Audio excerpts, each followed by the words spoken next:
And we're live, hi everyone, I'm Purrfect Date Hybrid, welcome to today's live stream. Sorry for the later start, 14 minutes after, what the usual schedule, but there was a little bit of a family emergency. It's all good now, everything's fine. Emma's sleeping right here, so she's gonna be fine. I don't think that I'm going to be fine though, because this is a Monday, and usually, weird things happen on a Monday. Not good things, like bad things happen on a Monday, so we'll have to see what happens. But one of the reasons why, I'm not sure if, how today's gonna play out is because I'm playing Purrfect Date. Hi Tomato, hello. Now Purrfect Date is, it's a mix. It's a mix between a visual novel and a dating simulator, in which your character, a human, you can choose, who that is, a human goes to Cat Island, and there's a lot of cats there, and there are a lot of pheromones and cat pheromones, and I'm not sure, we're either going to end up seeing cats ficking, or our character is gonna, I don't know, marry a cat, something crazy like that. We'll have to see what happens. For now, let's go over the game a little bit. So again, visual novel, dating simulator. It was launched last year. I got the key recently though. It was launched on December 15th, 2017. So last December basically. So that's quite a bit. But you know what? I try to use the keys that I get. And the game is available for Windows, it's on Steam, it's on the Humble Store, the link's in the description below. It's $9.99, 10,000 euros for the PC version, and there's also an iOS version, but that's 5,000 euro. So the link's in the description below if you want to download any of those versions. If you do want to buy it, I would suggest using the Humble link, because that's an affiliate link and you help me and the channel out too. You can see there are multiple endings, because they're well, you can unlock multiple endings here. That's a lot of endings actually, 18 endings, okay. It's obviously single player. And let's go. Well, let's see how to play. First, how to play. You can progress the story by hitting either the space or enter buttons. Alternatively, you can progress the story by left clicking here. If you are feeling a little spicy, you could even progress the story by left clicking the heart icon. Rest to restore your health. Running out of hearts may have consequences. Finishing 3 research events will result in the completion of your contract, ending your current chapter. The game is set, sectioned off in multiple chapters. So make sure you've done everything you want before finishing your research for the professor. Keep an eye out for anything odd. Curiosity may have killed the cat, but it might lead you to some fun extras. Alright, let's go right in. This is Purrfect Date. Perfect. And so you see 6 chapters. New game, chapter 1. Let's do this, come on. And we start with our character. Let's see, who should we get? Nah, this is kind of like a Chad bro type thing. This guy.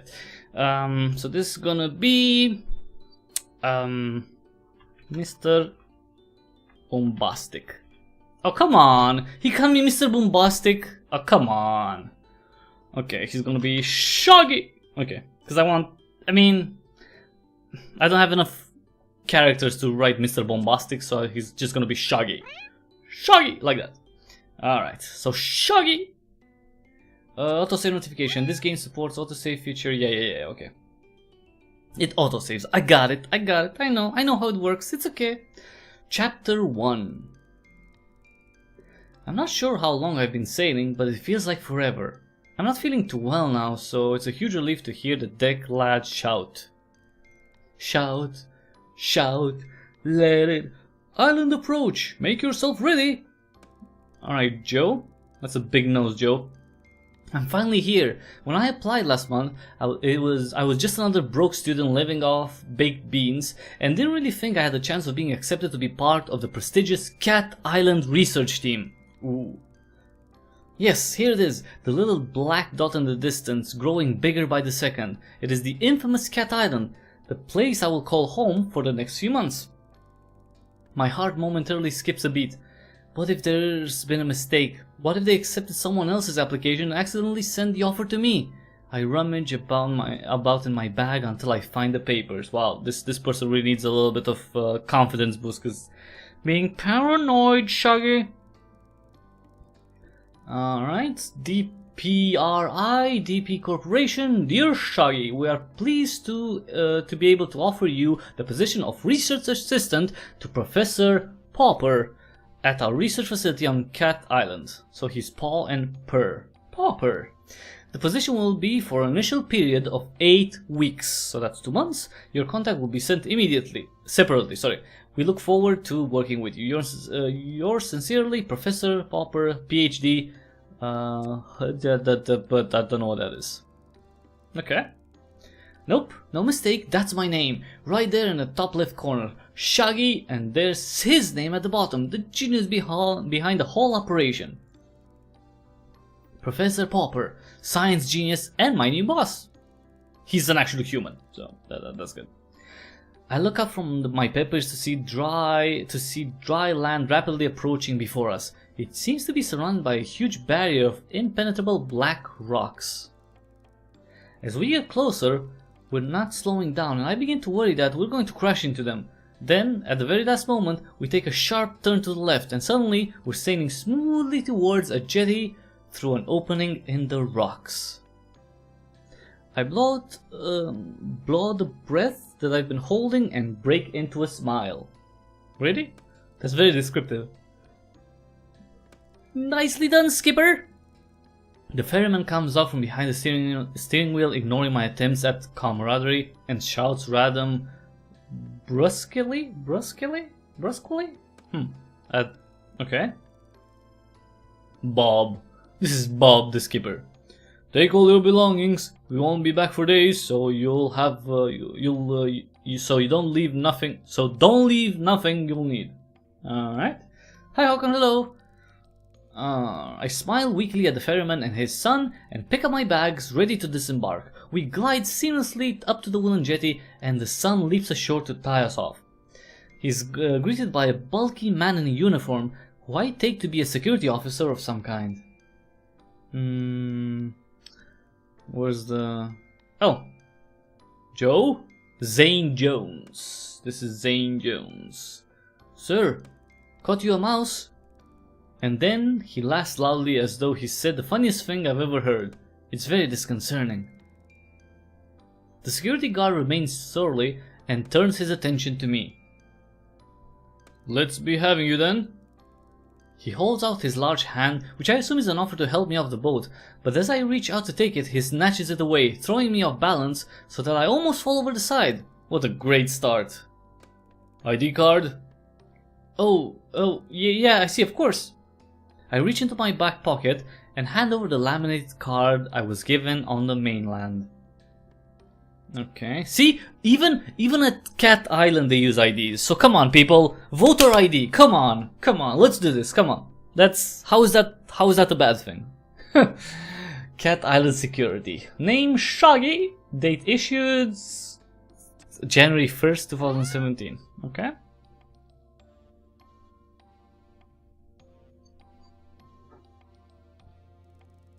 Yes, what's going on? Okay, he barely looks at it before striding off, grunting over his shoulder. You know, he really should check better, because I know there are people who give out, who make fake IDs for Cat Island, so anyway. This way. I follow him down a dirt track path and get my first proper view of the island. It's beautiful, lush and green. I'm already under its spell. Aww, it's under the spell. It's all the cat hair. After no more than a couple of minutes trekking, we're in base camp, which consists of an assortment of tents and huts. Among them there are two more solid looking structures, one larger and one smaller. I presume these are the labs. The whole camp is moderate but functional. It reminds me of an army outpost.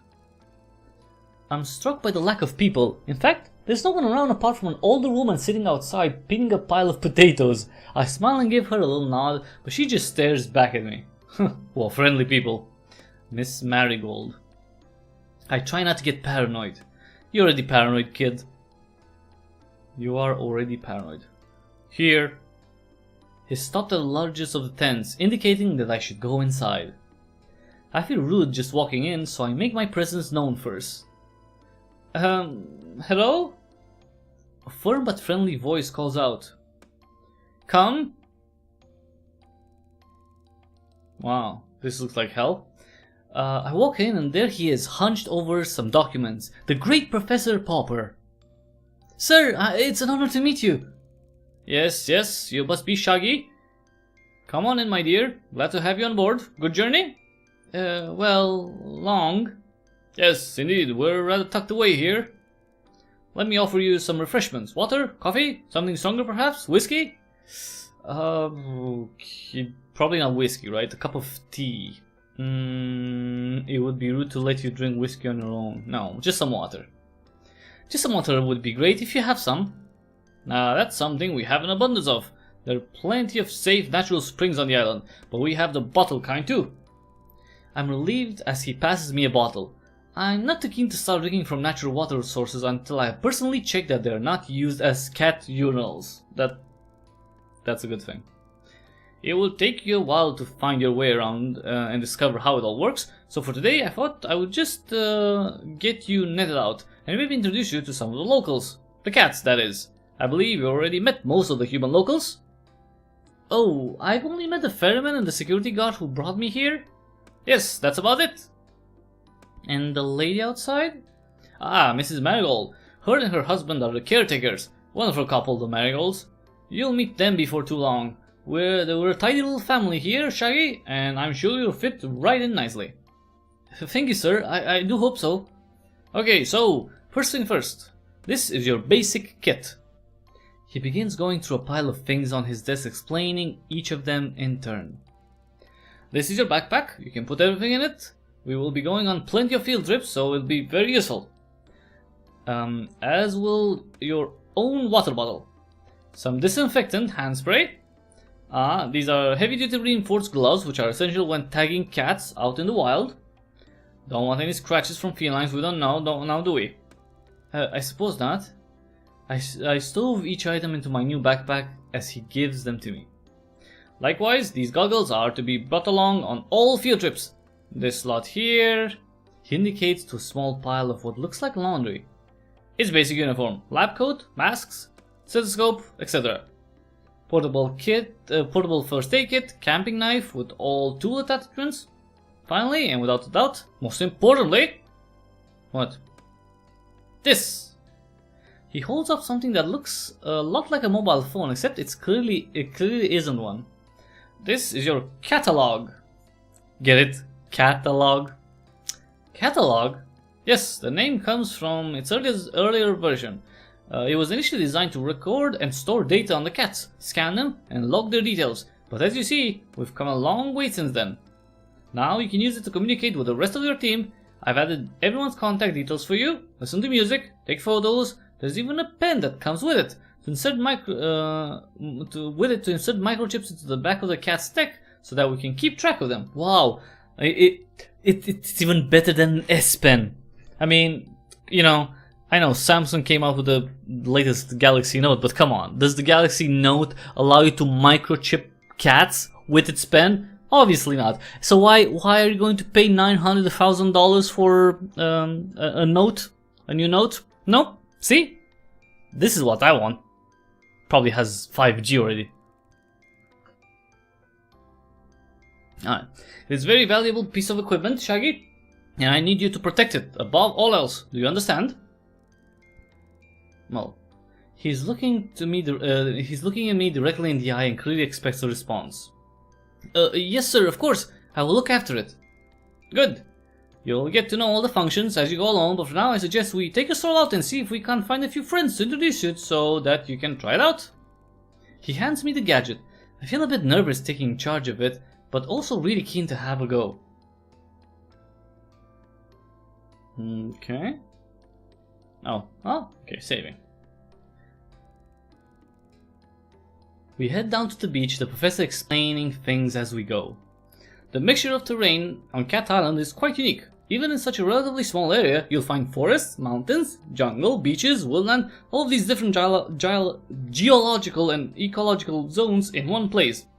It really is most remarkable. It certainly is. Even the lack of wildlife is itself quite remarkable. What do you mean, Professor?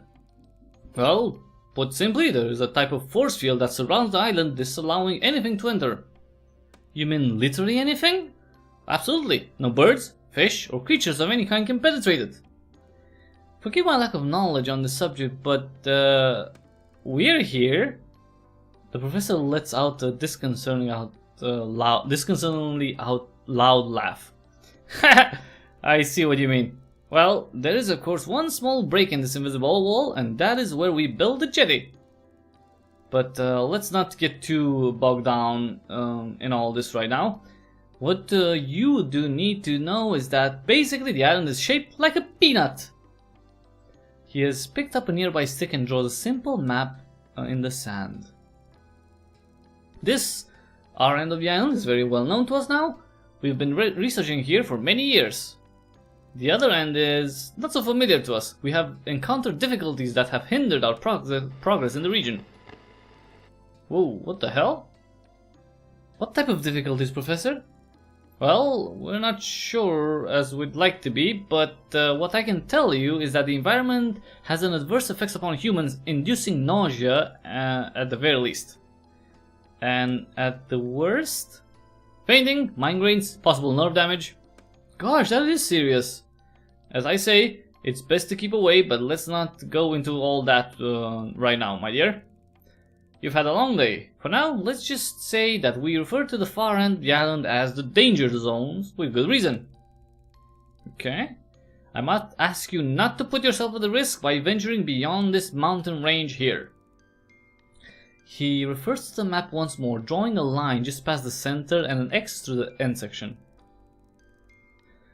There are wild, aggressive cats out there. I wouldn't want you getting too close to them. Unlike our lovely fellows closer to home. He has led me to a spot where a few cats are lounging around. What do you say we try out our catalog now, Shaggy? He stoops down and picks up one of the animals, a disgruntled looking cat who was sleeping under the shade of a palm tree. Oh Jesus. The cat lets out a displeased meow, but doesn't struggle. Its large body, billowing with long orange fur, just sort of hangs in the professor's arms in lazy resignation. Would you like to have a go at scanning this delightful chap? I find the on switch and somewhat timidly activate it. The gadget immediately comes to artificial life, emitting a boop boop boop sound with a red pulsating light. I select the app labeled CAT Scan. Jesus, CAT Scan, come on. And it loads instantly. There's no delay on this thing. The professor holds the cat towards me with arms outreached. I'm sure he said the scanning chip is implanted to the back of the neck somewhere, but it's difficult to find this one's neck amidst the thick cloud of fur. I blow to make a parting and press the catalog on its skin. It's a bit like scanning groceries in the supermarket where I used to work. That should do it. And he plops the marmalade Tom back into the shade. Sure enough, upon withdrawal, I find the cat has been successfully scanned. This is Fluffy Butt. Fluffy Butt? Fluffy Butt. Fluffy Butt. Gender male, age 10 years 4 months, breed red tabby Persian, eye color red. Okay. That's amazing, Professor. Clever, isn't it? A large part of your job here will be to tag and scan the cats, such as Mr. Fluffy Butt. Fluffy Butt, sorry. Yeah, Fluffy Butt. But it looks like you'll have no problem at all in that area. Excellent work, Shaggy. Thank you, sir. I can't wait to get started. Well, why don't you get a bit more practice with the catalog and scan the rest of them while we're here? These five spend a lot of time together. They're like a little family, aren't you? Oh, yes you are. The professor seems to be a genuine cat lover like me. I think we're going to get on great. Okay, here goes. No help this time. The professor steps back. The first cat I approach is very friendly with beautiful calico markings. It comes towards me, already purring. Oh, that's cute. Trixie. So this is Trixie.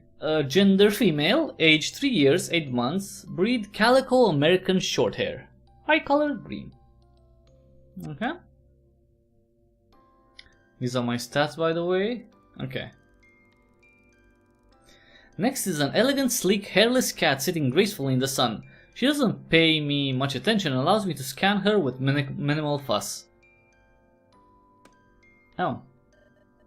This is Snooty Booty. Female, 11 years, 1 month, breed Sphinx and eye color blue. The 4 cat I approach is a noisy one.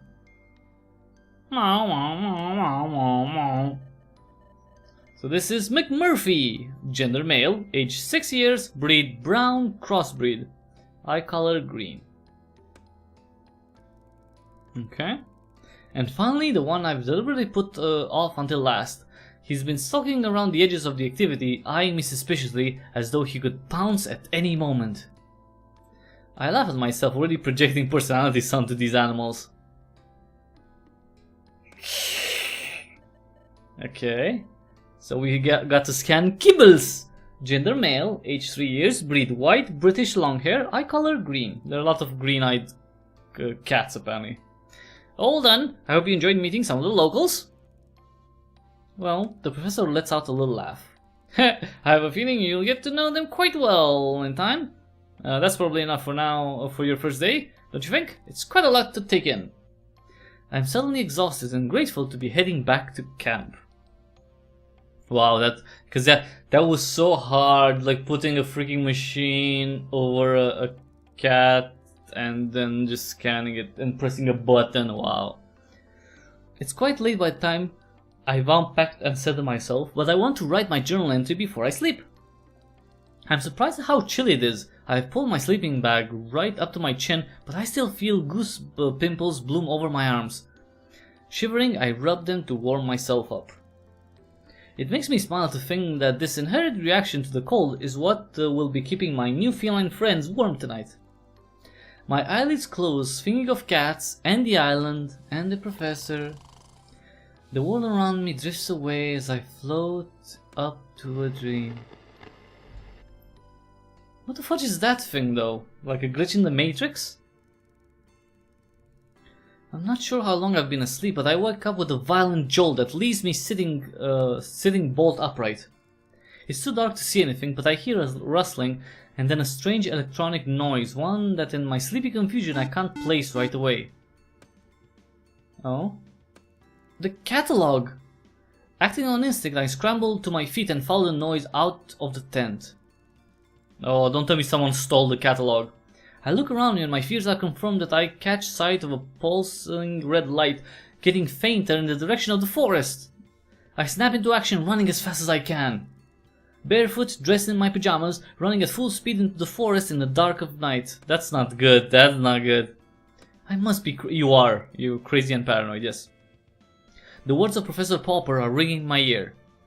I need you to protect it above all else. Great. My legs are trembling beneath me. I stop, feeling my heartbeat heavily throughout my body. I wheeze in and out, my breath blowing in front of me in white puffs. Wow, is that cold, huh? I shouldn't feel like this. Why am I so dizzy? I try to get my bearings and realize I've blundered perilously close to the danger zone. I can just make out the shapes of some large animals in front of me before my eyes close and drop to my knees. And I drop to my knees. What the hell? Those are the other cats on the island.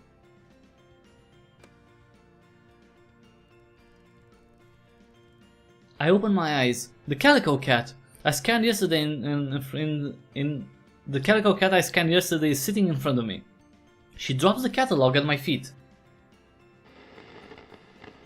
Okay, thank you. I pass out. Oh, that's not good. Great. Why did he pass out though? Hello, can you hear me? Are you okay? What is it? Don't be ridiculous. Kibbles, it's a human. Oh yeah, yuck. I can smell it now. Smells like a human. Oh, do be quiet. Are you alive? Of course it's alive. It's breathing, you imbecile. Why is it moving? Would you come on and give them some space? Move back a bit. Yes, stand back. Move out of my way. Let me have a proper look. I begin to come to. The Sphinx cat is standing over me as I open my eyes. We stare at each other for a moment while I try to take in what's happening. Is this one defective?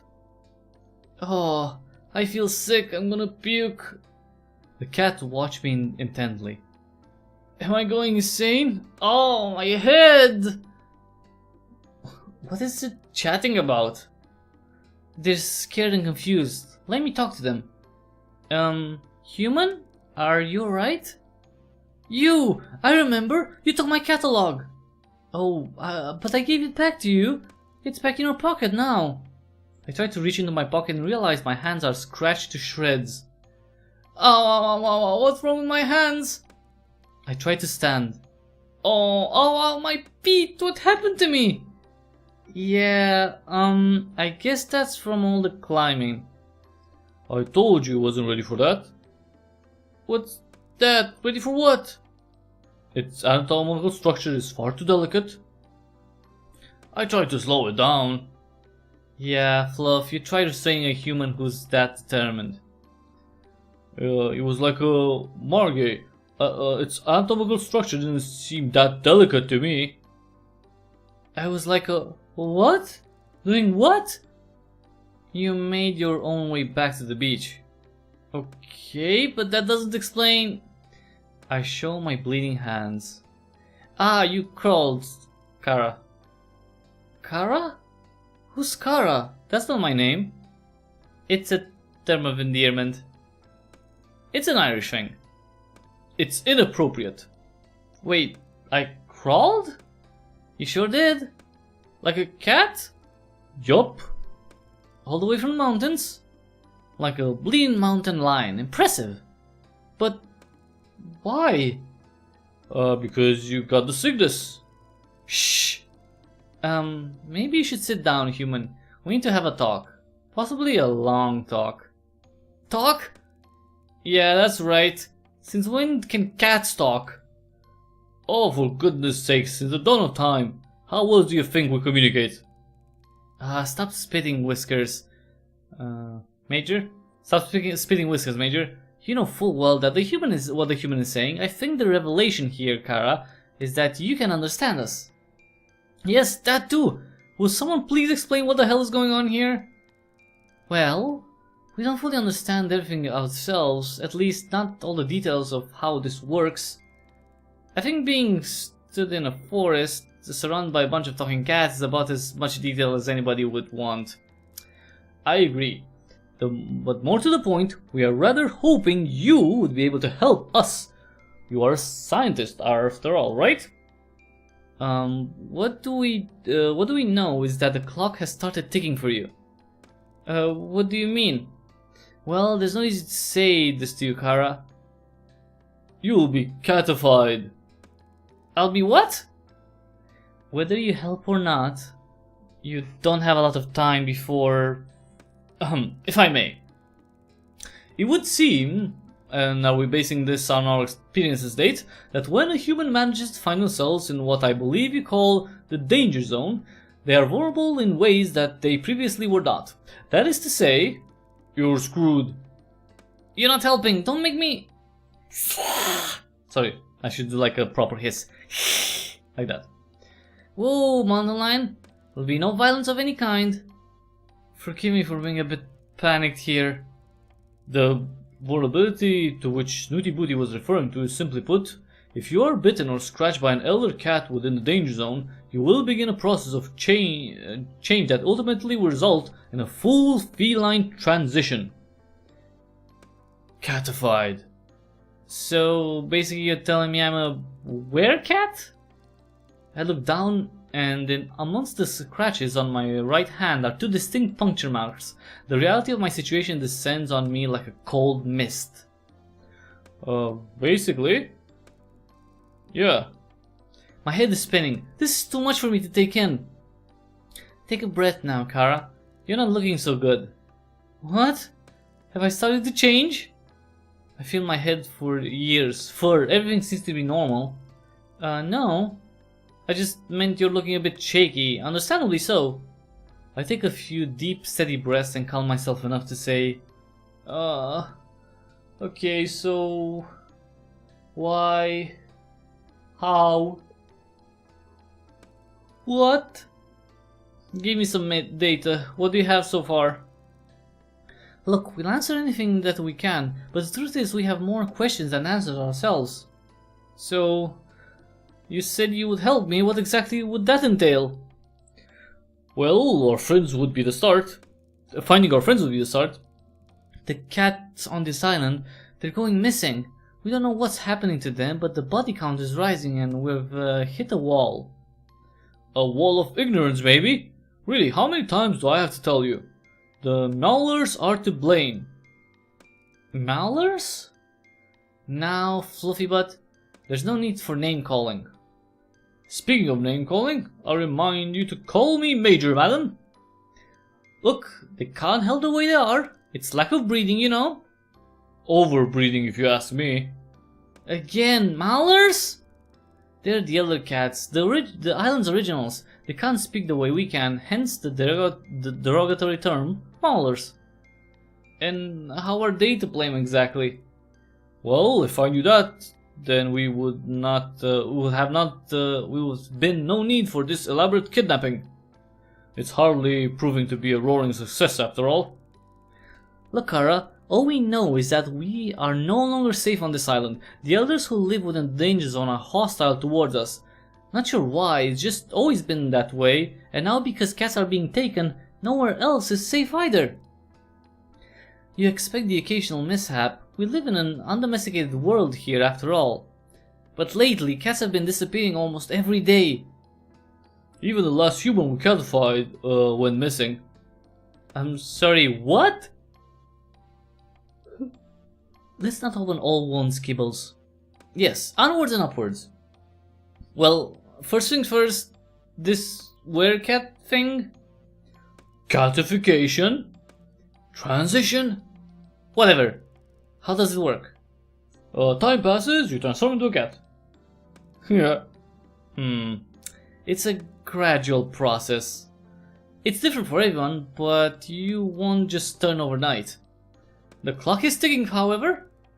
The first side effect of the transition is being able to understand us. Well, some of us. Not the elders, obviously. Not all the domestics either. Then you have the whole heightened senses thing, the increased agility, the crazy body hair stuff. Let's not worry the human with all the details just yet. I assume there's an antidote? I'm afraid you're going to be disappointed in that assumption. Hang on, you said there was someone else who you'd put in this position. Well, let's hope you're better bet than they were. Unfortunately, they weren't able to discover the antidote or get our friends back. I know where their notes are though. Really? Trade. Huh? You help us? I'll give you their progress report. Okay, one second, let me just see, okay. So what do you say, Kara? Would you help us? So... help the kitties or do not help the kitties? Well, I mean... I don't want to be a cat, so yes, let's help the kitties. Not much of a choice really, is it? Afraid not. Okay, fine. So, where do I start? Is there anything you can tell me that will help me track down your missing friends? Will no one listen to senses? Start with the Maulers, and I'll eat my hat if it doesn't end there too. Don't mind him. He's set in his ways. We have every reason to believe the abductions take place in your part of the island. Yes, nowhere near the danger zone, all the elders. Well, that doesn't make much sense. But I suppose nothing does around this place. My catalog starts beeping. Oh, my alarm! I have to get to work. You run along. We don't want you rousing suspicions with your people. You can meet us later. I'll make sure those reports are in your tent before this evening. Thanks, Kara. You're 1 in a million. 1 in a million. I imagine the odds are far greater than that given your new health status. Go. And thanks for helping us. Alright, let's see. So we're supposed to find out who's kidnapping the cats. After a rather painful journey, I am very grateful to finally limp into camp. I have just enough time to get myself tidied up for work, and I am about to peel off my filthy pajamas when I hear my catalog beeping. I have a message, but I can't tell tell who it's from. It's not from any of the contacts that Professor Popper programmed into it. In fact, there's no contact information at all. Message. Are you sure it's wise to trust everyone? Anyone? Huh, what on earth does that mean? Who is this? There's a lot you don't know. Think carefully about who you confide in. Alright. Before I can think of a reply, the messages are gone and my catalog has no record of them. Wow, someone hacked my catalog. I don't have any time to think about this right now. I need to get ready. As soon as I am presentable, I head over to the lab. In 10 minutes, I'm 10 minutes late. It doesn't give a good impression on my first morning. Ah, Shaggy, good to see you. I was beginning to worry. Did you oversleep on your first day? I'm terribly sorry, sir. I think the traveling... Sorry, and all the excitement of yesterday... I take punctuality very seriously. He cuts across my apology.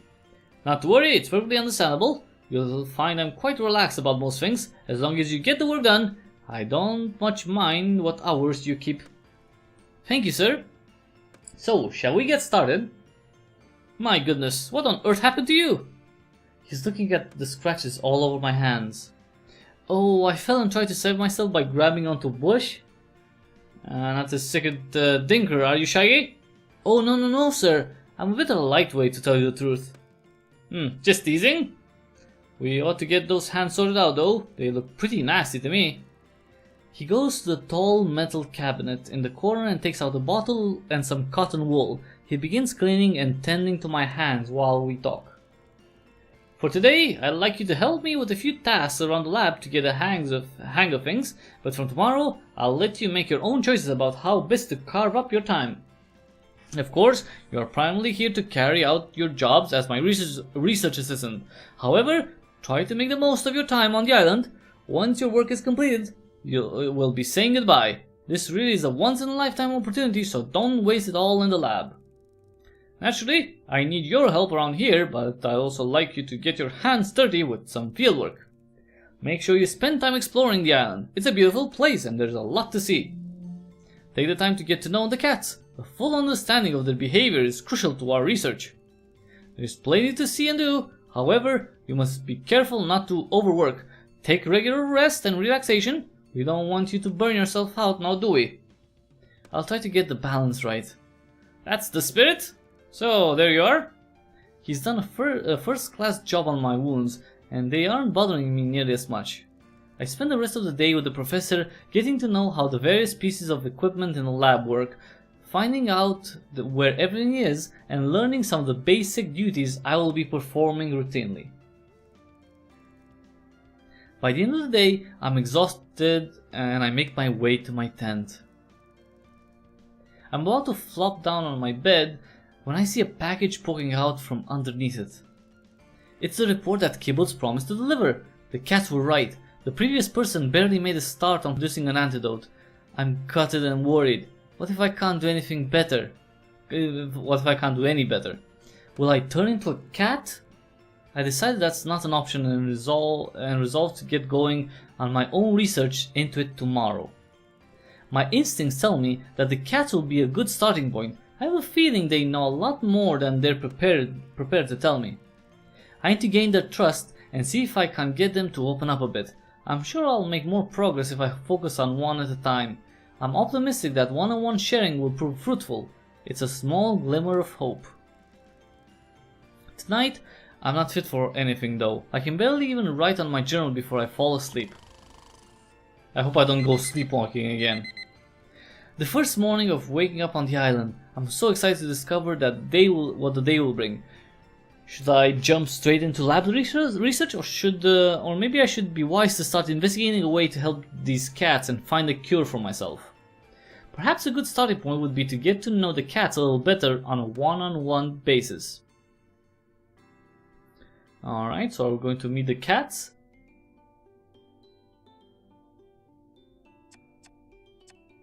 Okay.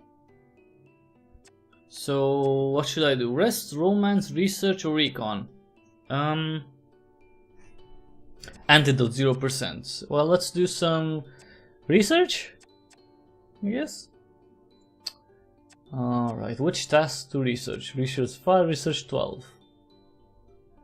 Time to round up some rowdy kitties. Slowly today I've got to organize a few samples from previous field trips. Today I'm off on a field trip of sorts with the professor. How to unlock unlocks after completing chapter 2. Alright. Can I go back? Let's recon. Cause recon 4. That security guard I met when I arrived might be a good lead. Time for a bit of interrogation work. A strange message in the middle of the night. Doesn't anyone on this island sleep? Oh, okay, let's check this one out.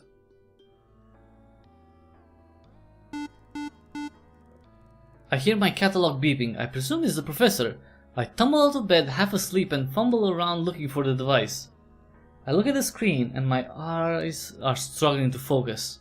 The message isn't from the professor at all. There's no contact information. Come outside. Who is this? Come outside. They obviously aren't going to respond to my question. Should I do as the message tells me? Yes. My curiosity is roused. I have a feeling there's something important to learn from this stranger. So I throw on my clothes and crawl out of my tent. I don't see anything out of the ordinary. Anyone out here? My catalog beeps again. Walk to the edge of the forest. I'm not going any further until you tell me who you are. Walk to the edge of the forest. No. Huh.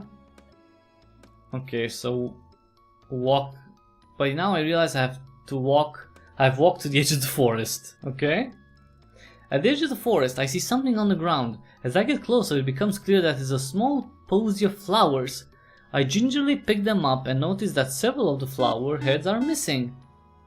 My catalog beeps again. Follow the petals. And that's when I see a trail of little orange petals, the same color as the bouquet I'm holding. Well, I've come this far, no turning back now. I begin to walk. I'm nervous, so I call out. Hello? No answer. Louder this time. Hello? Hello? Hello? Who's that? Who goes there? Major? Is that you, Fluffy Butt? I really wish you wouldn't call me that, human. What on earth do you think you're playing at? Cavorting around the forest in the dead of night, causing a ruckus?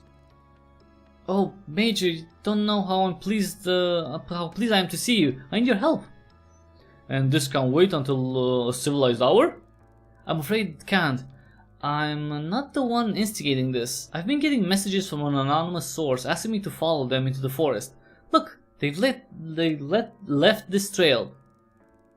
Oh, Calendula maritima, marigolds, herb of the sun. They're said to represent creativity, though some believe them to be symbols of cruelty and grief. Your knowledge is always so impressive, but I have to say on this occasion it's not very comforting. Fluffybutt goes striding off with purpose. Come along then, Shaggy, are we going to follow this trail or not? I shuffle awkwardly behind him. Before the sun comes out, eh?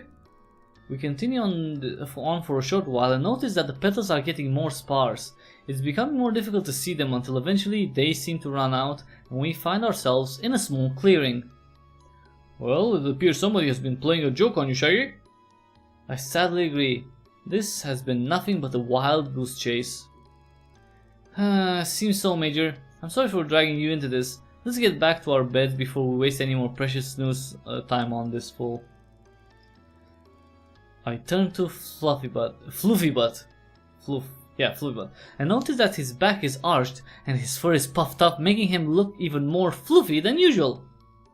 Something wrong, Major? You tell me, human. Does that pile of rocks look suspicious to you? Almost amongst myriad of rock piles, I noticed a small, contrived-looking cairn. Fluffy Butt's right. It looks far from natural. That looks to me like it's asking to be inspected, Major. Well, get to it, Shaggy. You're the one with the thumbs. I begin to dispense of the small mound, rock by rock. It's not until the foundation stone is removed that we found a manila envelope. Ooh. Hi Fabian, hello. Just kissed this cat already. Why would I kiss? Wait, what? Why would I kiss the cat? I don't want to kiss the cat. Ew. Major, look, it's a letter. Looks rather large for a letter, my dear. I think you ought to open it. Here or back at the base? Having got this far, I think it's only fair that I have an equal share of the spoils. Spoils? What spoils? Well, okay, yes, perhaps we should look right now, Major. As I am speaking, I've torn into the envelope. Well, I'll do that. It looks like drawings? What sort of drawings? I'm not sure, but they look quite old. Antique even. But do they have value, human? Probably to someone. They appear to be sketches of people here on the island, but I don't recognize anyone. Why would someone lead me to these? How do you know you weren't meant to find them? You were meant to find them. Because we followed the trail and it led us here. Actually, the trail ended a while back. This could be a mere coincidence. I only see the intrigue in a few old scribbles. They show no artistic flair at all. Even so, I'm going to hang on to these to see if they prove relevant to whatever mystery is unfolding here on the island.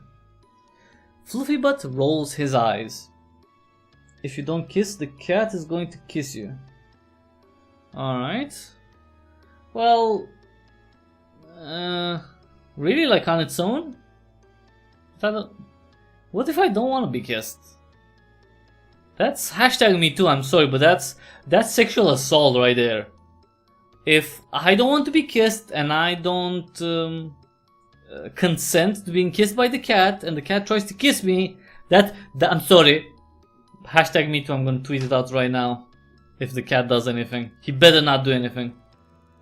You really ought to focus more on the clues that matter instead of running around in the middle of the night on wild goose chases. Let's head back before anyone discovers you're missing. I roll the drawings up and tuck them into my waistband. I will study them when I have more time. I think Fluffy Butt is probably right, but I don't want to miss a trick. Get some rest now, Shaggy. Huh. Finally a sensible suggestion.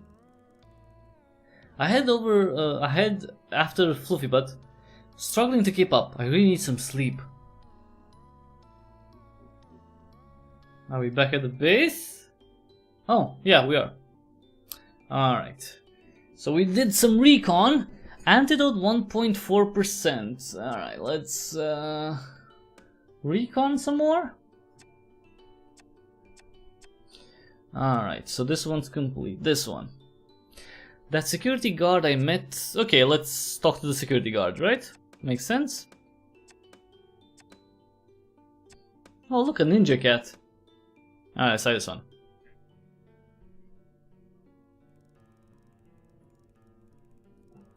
I've been staring at the back of his head for a long time now. Too long. I'm starting to feel creepy. I just don't understand it. All he does is sit in that chair by the dock, eating egg sandwiches and doing crossword puzzles. How does a man like that become the security guard for a place like this? As far as I can tell, his job consists of greeting the boat to make sure nothing unauthorized gets on and off of it, picking up supply deliveries, and occasionally taking a long, lazy lap of the island to make sure everything's secure, I guess. I wonder what he knows about the research that goes on here, if anything. He doesn't seem to be interested regardless. I decide it's time to get to know this island bouncer, and to go join him at the dock. I sit next to Zane. Me on the sand, him on that chair. He's not wearing his big coat, and the short sleeve shirt allows me to notice for the first time how surprisingly muscular he is. I never truly thought of him as security in the bodyguard sense, but now squinting at him sideways, trying not to stare too obviously, I begin to see him in a new light. Oh, are you attracted to him? I pluck up the courage to talk. Hey Zane, how are you? Are you trying to start a conversation? He says this without looking up from his crossword puzzle. Yeah, I suppose I am, yes. I don't get to chat to humans much on my job. Research Assistant 125. He rolls the words out like he's reading them. Oh yes, I guess that's me. So what does the number stand for anywho? You don't know? He asks monotonously, eyes still glued to his crossword puzzle. You know, he's really dismissive, the fact that he never looks at me. I mean, normal people look at other people when they talk to you. Anyway. No, I don't know. Actually, Zane, I don't know much at all. There's a definite lack of intel sharing on this project. Which project would that be? This one? This whole research project that's going on? Is there more than one? Depends who you ask. You. I was just asking you, really. I don't understand your job. I don't need to. I don't care about things I don't need to. What do you care about? Zane looks at me for the first time. You really want to talk, don't you? Well, there's not much else to do here. Besides, I'm interested in it all, aren't you? Well, my interest consists of what's for dinner and when my next puzzle book's coming. When is it coming? You get it delivered? Comes with the mail. He's back to not looking at me again. The mail? You mean the parcels? And the letters, yeah. The letters? Who got the trouble of sending mail all the way here when we have email? I laugh, but Zane looks very serious. It's safer sending mail the old-fashioned way. With email, there's viruses, hackers, worms, cyber terrorists. I get the feeling he's not very tech-savvy. Yeah, but anyone can open and read a letter, right? Not if I'm around. And besides, who would expect that something important would be in a fragrant pink envelope? There's an awkward silence. Of course, being my usual socially inept self, I'm desperate to fill the silence. Need any help with that crossword? I'm pretty good. I can even do the cryptic puzzle in the Daily Inquirer. This line usually gains me a little kudos, but Zane simply ignores me. Maybe because he wanted it himself. I decide to just come out and say what's on my mind. I mean, it can't make things more awkward than they already are. Zane, have you ever noticed anything strange going on here? Cats behaving weirdly? Zane suddenly looks up, his eyes looking straight on me, unwavering and hard. No. Have you? Well, not exactly, but... He's looking at me properly for the first time since we met. I have definitely captured his attention, but I'm too nervous to follow through. I'm just being silly. The lack of human company can get to me. Give me that ideas. Such as? He's still staring at me as though he's trying to read my mind. Sometimes when I'm out tagging, I fear they're playing games on me. Like children, hide and seek, that kind of thing. Yeah, some of those cats may be cleverer than any of us give them credit for. Now it's my turn to be intrigued. In what way? They know when to stay out of the sun. You're going pink. The moment, if there was one, is over. I decide maybe Zane isn't the best person to talk about my concerns. Feeling unwanted and slightly dejected, I decide to head back to camp. I stand up and brush the sand off me. What's a 5-letter word for solitude? Alone? Alone. Zane silently scribbles in his book as I leave. Alright. Good talk, Zane. Good talk, man. Very good talk. Alright, well, antidote 2.8%. That's... I'm guessing the very end of the game will be, finding the antidote. Okay, let's do another recon, maybe? Oh no, because there's nothing else available. Unlock chapter 3, chapter 5. I'll after receiving a gift from McMurphy. Okay. So then let's do romance. Let's get some feline. Let's talk to Snooty Booty. Sorry. I'm splayed out like a starfish on the island in my bathing clothes. It's a sweltering hot day and I find it hard to concentrate on my work, so here I am. I let the cool sea wash over my feet and legs as I lay back on the sand. That would be a nice feeling, actually. I hear a long, loud sigh from somewhere nearby, and I sit up to see where it came from. Snooty Booty, in repose under the shade of a palm tree, is looking about her with a concerned expression, one that I've never really seen a cat make before. I go over to her to see if I can help with something. Are you okay, Snooty Booty? She lets out another long, wistful sigh. To be quite frank with you, human, no, I'm not okay. I cannot expose this delicate skin of mine to the sun, but there is something I need to retrieve from further down the beach. It is quite a predicament. Oh, right, want me to fetch it for you? Oh, would you really be so kind, human? I would be very grateful. Sure, no problem. We can't have you putting that delicate skin of yours to risk, can we? Snooty Booty looks grave. Indeed not. Skincare must be above all else, don't you know? One must never expose one's skill to the elements, human. It really is quite aging. One must also never get stressed if one wishes to retain one's youthful aura, which is rather difficult in this frightful island. Oh, I know, believe me. How do you know? Are you stressed? Oh no, that would upset me terribly. Really? That's sweet of you. Of course, you really are a precious thing. I do so hope you are finding your time here pleasant. Don't worry about me, Snooty Booty, I'm fine.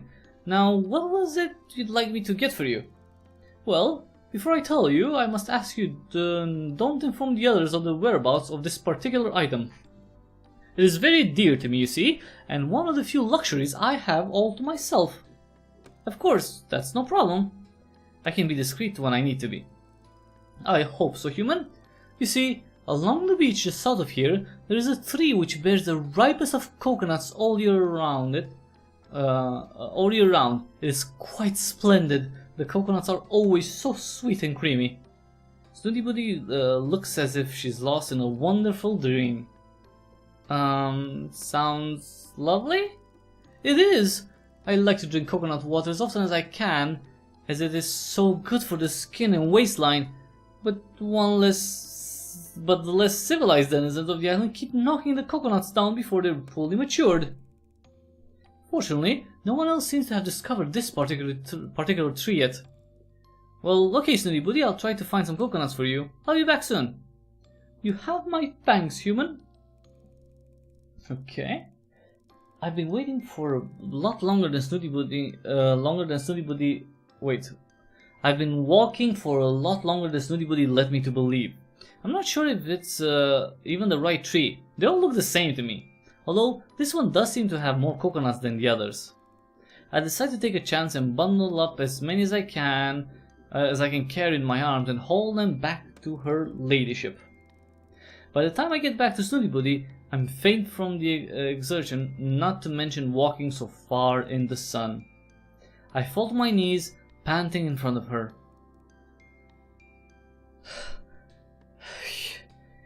Here you go, Boots. She eyes the pile with a distinct air of disapproval. I only need one coconut, human. Oh, These are far too many. Well, I do apologize, madame.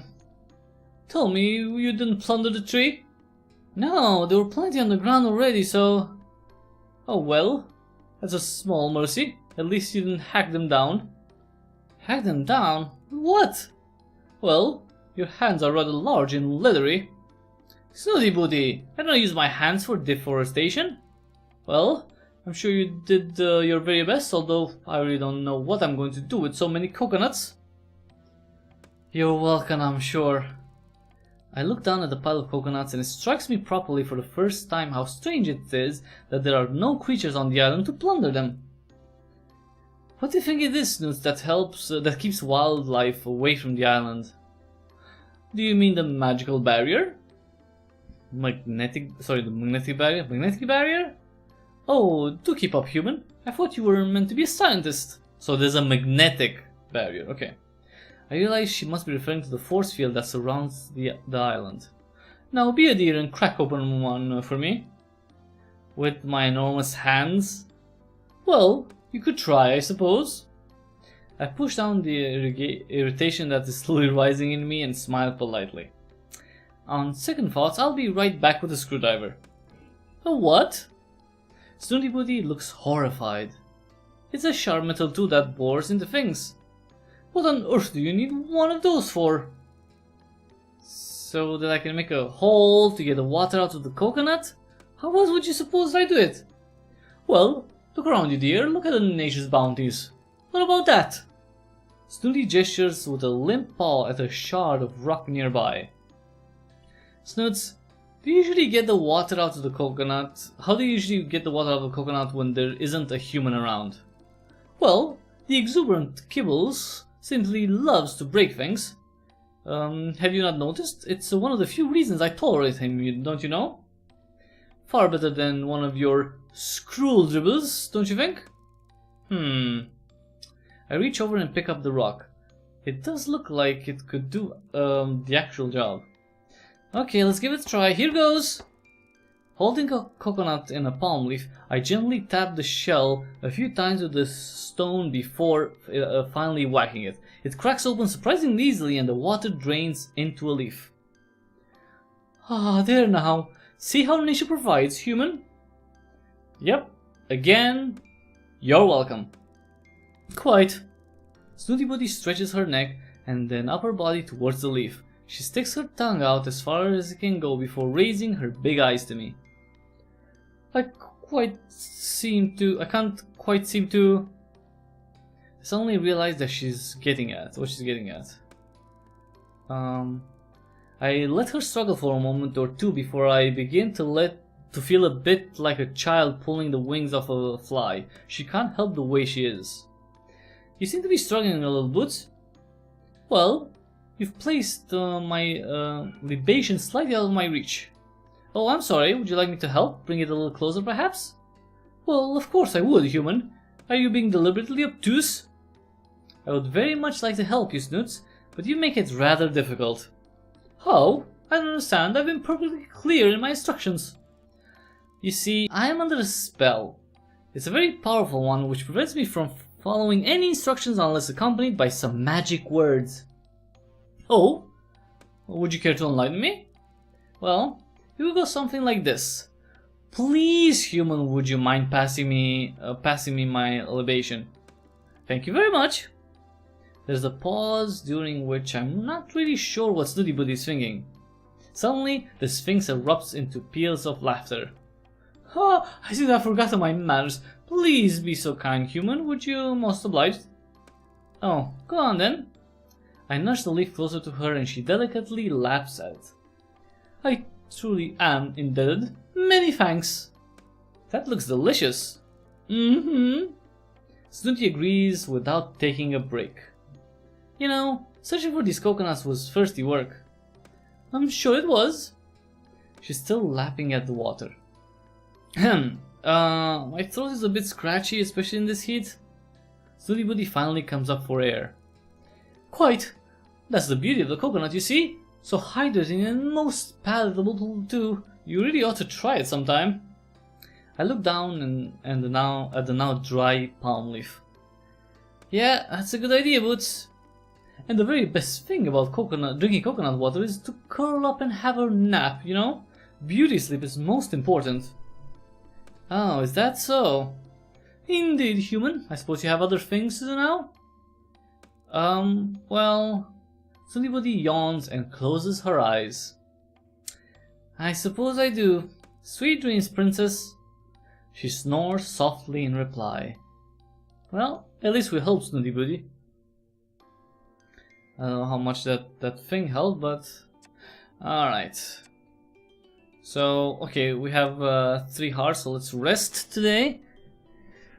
Hopefully that's gonna give us the full heart. You had a lovely nap and wake up feeling revitalized. Your energy has been restored. Magic! It's a kind of magic, magic, magic, magic.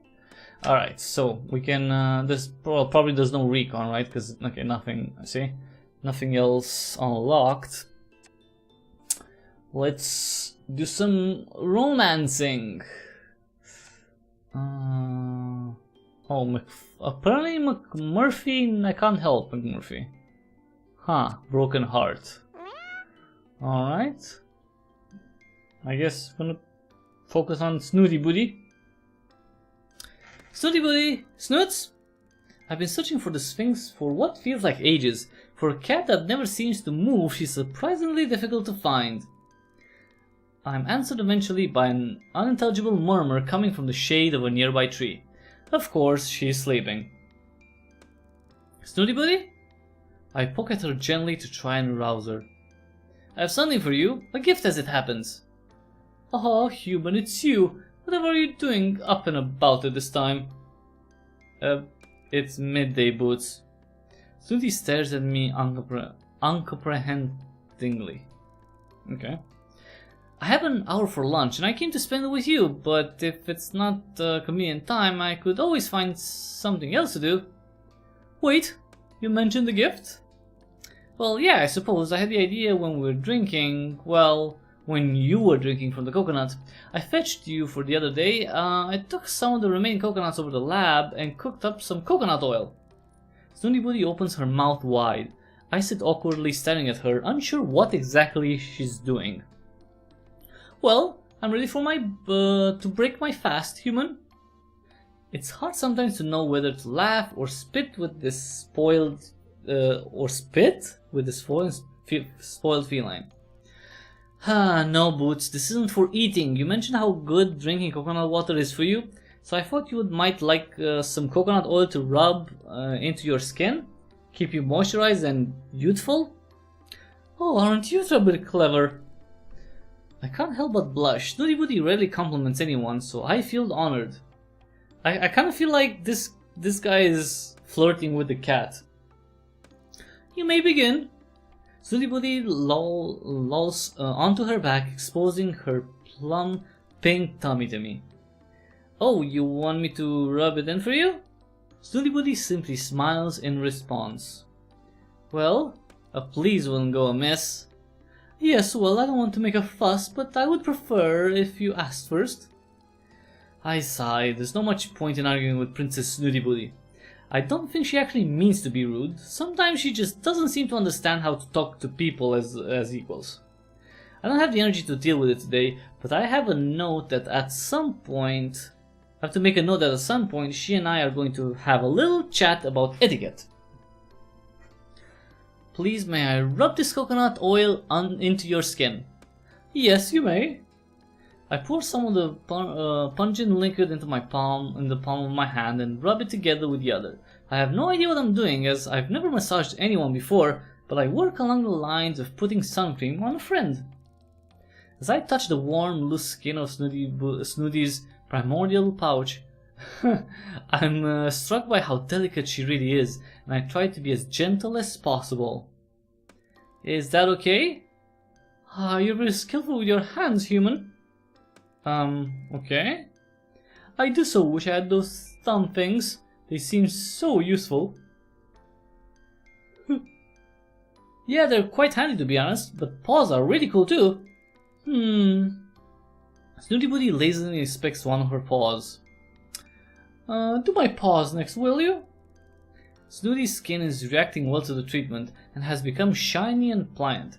I see the good that it's doing. I move on to massage her paws, but I'm quite taken aback by the length of her claws. Oh my boots, your claws are really quite long. Don't you use a scratch post or anything? Well, this sounds really disturbing. It's like, oh, Snooty Booty, what long claws you have. What do you use them for? Do you use them to scratch your lover's back? Sorry. What? You know, something abrasive to file them on? Whatever for? Well, it's part of being a cat, really. Stops them catching on things? Snooty Booty is peering at me with one judgmental eye open. Caught on? What exactly? I don't know, Snoots. Don't worry about it, I'm sure it's fine. Oh no, do go on, I'm intrigued. You seem to be implying that there's a degree of neglect in my grooming? No, I most certainly am not. You're by far the most high maintenance, highly groomed cat I've ever seen. In fact, you're the perfect example of a sphinx. What sphinx? She's trying to get me to say perfect again. It's hard to keep my face straight. Absolutely perfect, Snoots. And you're an expert? Well, I wouldn't call myself that, but I've been reading up on sphinx cats and you have all the characteristics of a pedigree. Oh, it's very sweet of you to say so. Remind me, what would those be? I hesitate for a moment, trying to remember that pause for thought listed as the top features to look in for a sphinx. There was rather a lot of info and I want to give her the best bits. Let's flatter her, why not, yeah. Well, let's see.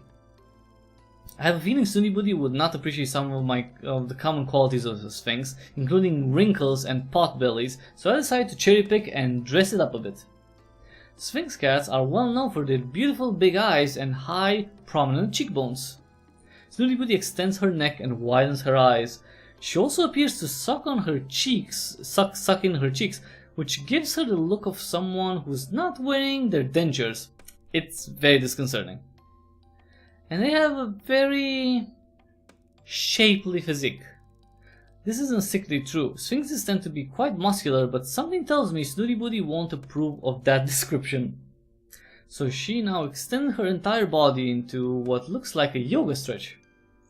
I see. Go on. Well, their skin is soft and buttery. This is sort of true because they don't have fur to soak up excess oils. Sphinx cats can become quite greasy. It is recommended that they be patted down with a cloth as part of the regular grooming. I'm listening. And they're very regal. Regal? I'm not sure where that word came from, but Snooty Booty seems to enjoy it. Well, human, it seems you have a vast and accurate knowledge of my kind. I'm rather impressed with you. I blush. It's not often that she gives out compliments, but when she does, it makes you feel $1 million. Dude, it's a cat! Jesus. Thank you, Snoots. Which prompts me to take what you're saying about my claws far more seriously. Do you think you ought to tend to them? In what way? The length. I believe you were suggesting they ought to be trimmed. I wasn't saying that, but I don't think it's such a bad idea. Perhaps I could help you with that. A manicure? Oh, what a marvelous idea. Let's say tomorrow, same time? Well, if I can get away. I feel like she's playing me. You really are most kind. Thank you, human. And with those few words, my heart is a puddle at her feet. What? That's very disturbing. That is quite disturbing. That is quite freaking disturbing. Alright. I guess we're gonna romance again? Alright, again Snooty Booty, because apparently she's the only one we can romance. Okay. Hey Snoots, fancy seeing you here. Really? But this is my spot, human. I'm often to be found here.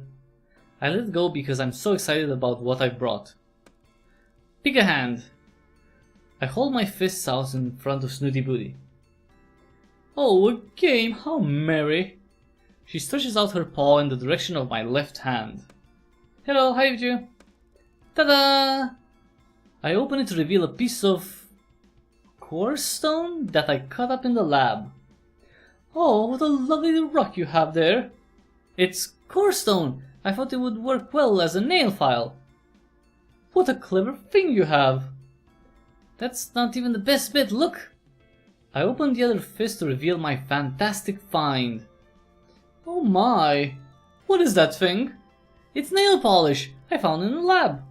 I have no idea who it could belong to, and honestly I don't like to think too much about it, but I figured I could borrow it for one short hour without anyone missing it. And it looks like just your color. I squint at the bottom of the bottle.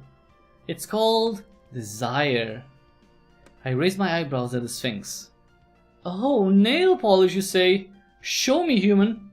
What's this game? So this game is a visual novel combined with a dating simulator where your character is a human and goes on Cat Island that has a lot of cats, and you talk to the cats and you can become a cat apparently, unwillingly. But it's a little disturbing. It's like you kind of get to flirt with cats, which is, you know, it makes you think of the people who developed the game. But to be fair though, there are a lot of let's say unconventional visual novels. So, well, okay, well, let's see. He kind of dates them, yeah, like this cat here. She suddenly seems more interested. I thought I could try giving you a salon-style manicure befitting a lady. So she's saying that the cat is a lady. Oh, how sweet of you. Now, shall we sort the snacks and drinks first? Oh, well, I came straight from work, so I didn't really... Oh, never mind. It won't take you more than a moment to fetch a coconut, and then we shall begin. I can't believe I'm actually doing her bidding. I have to hand it to her. That air of entitlement certainly gets her what she wants. Yep. I'm back quickly and out of breath. Within minutes we settle into our session. See? He's giving the cat a manicure, and yesterday... well, a pedicure technically. And yesterday he was massaging her with coconut oil. Yeah. Tell me if this feels at all uncomfortable, Snoots. I've never done this before, so guidance would be most helpful. It's surprisingly satisfying. I can see why other cats might engage in the process of scratching at trees and rocks. I always thought they were hunting for termites like little scavengers. Next foot. I finished her hind legs and I'm on the final front paw. This stone works really well. Did I tell you how I cut it in the lab? I don't believe you did. So how does this nail polish work? Is it like paint? I ignore her rudeness. Exactly, paint it on and wait for it to dry. I've never painted someone else's nails before, so this will be a new experience for both of us. I open the bottle and make the first stroke. Try to keep as still as possible. I think you'll find I'm statuesque in my stillness. Your hand is less so. I know, sorry, your nails are just so tiny. I'm trying to color within the lines. What lines? Never mind, it's a human thing, I guess.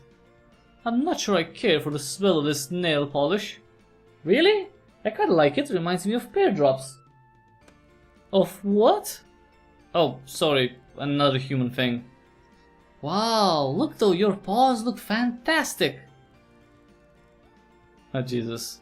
The long, sleek talons are glinting shiny red in the sunlight. Oh my, I'm spectacular!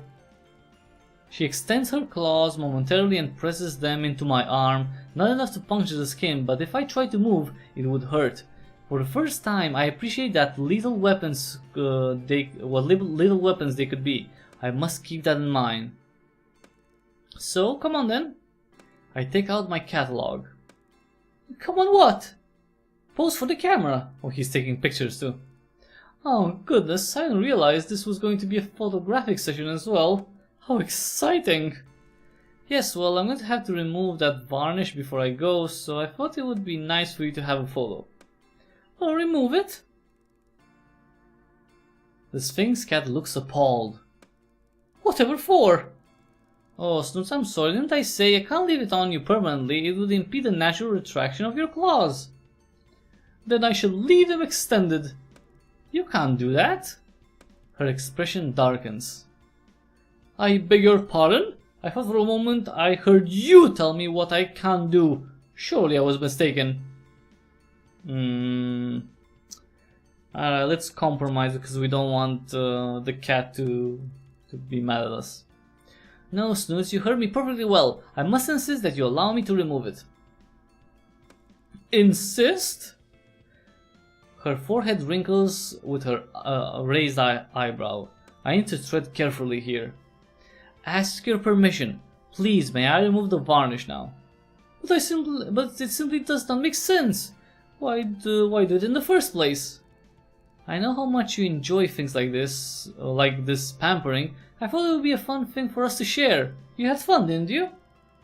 Well, yes, but I certainly wouldn't have had I known you were simply doing it to taunt me. I wasn't doing it to taunt you, Boots. She seemed genuinely upset. I'm sorry. This is an awkward little standoff. Her eyes, her eyeing, the rubbing alcohol, me eyeing her claws. I rack my brains to think of a way to compromise with her. Perhaps if I tried appealing to her sense of style. I wonder if you'd like to try something. I don't know why I didn't do it in the first place actually. I'm so forgetful sometimes. You're wittering. Well, just before I came to the island, there was a craze sweeping the fashion world. I can tell I've caught her attention. I read about it in Bon Vivant magazine. Go on. It's a French thing apparently? Snooty Boots cocks her head to the side. It's called, the Pinky Flick. Oh, Flesh Rose. Rosé? Oh, so whatever. She's going for it. I feel the courage. I'm thinking on my feet. All the celebrities are doing it. Oh, doing what? Having their pinky nail painted while all other nails are left natural.